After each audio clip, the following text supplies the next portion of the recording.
Hey guys, Donna here, and today I thought I would use the Stationery Pal book that I started, and I thought I would swatch some of the pens for you, the pens from Crayola that you are supposed to be able to use for journaling. So I thought this would kind of be a good way to get into another journaling segment. So they have these under their signature line. They have these Be Inspired metallic outline markers, and that is what I tried here on this page.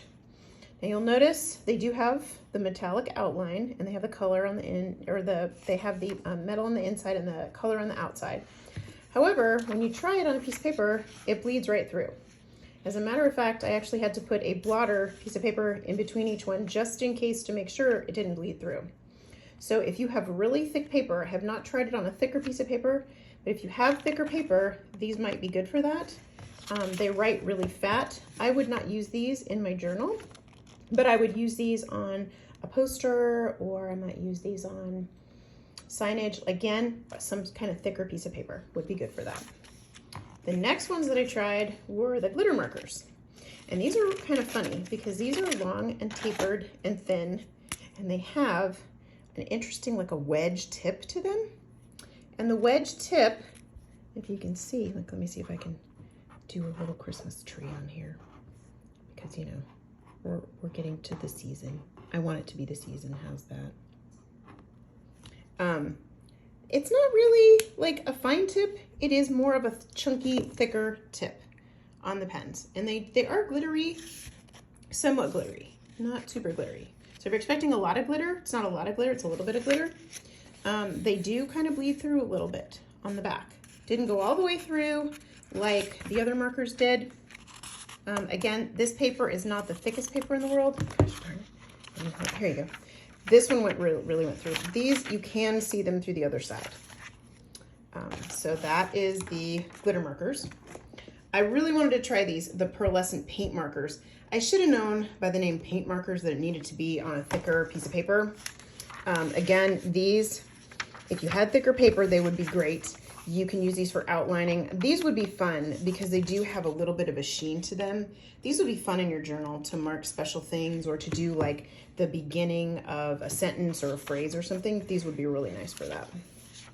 Accidentally skipped a page. Then you've got, these are kind of fun. These are liquid metal craft markers, and they definitely have a shine to them. These were very juicy when you use them. So these, I put a sheet in between as well. Doesn't look like it bled through, but I would be careful with these because these, while they are cute and metallic, you could probably use them in a journal that wasn't a super thick quality paper. I think this is like 70-pound paper. It's not a thick paper here, and it doesn't say on the website, but you could probably use these in here and get away with it, but I would be sure to put a piece of paper in between just to make sure. And finally, the last ones I tried were the metallic markers. These, I think, would be great in this book. You can see a little bit of the ghosting through, but it's not gonna bleed and hurt your other pages. Plus, these are actually kind of fun. They do have a little bit of a shine to them. They have a little bit of a pointed tip. So if you were really careful when you were writing and everything, you could probably get a thinner tip to that. So those are the markers today. And those are the ones that I tried from Crayola and that I thought you guys would like to see. So here's the metallic markers. And then the liquid metal craft markers, which I have to try these in a thicker paper notebook. And then we had the Pearlescent paint markers. These are very juicy, so be careful with these. And then the glitter markers, which are these. And then, obviously, these are, you've got to be real careful with these metallic outline markers. Very thick paper with these, or poster board probably would actually be great with these. So there you go. Have a great one, and happy journaling.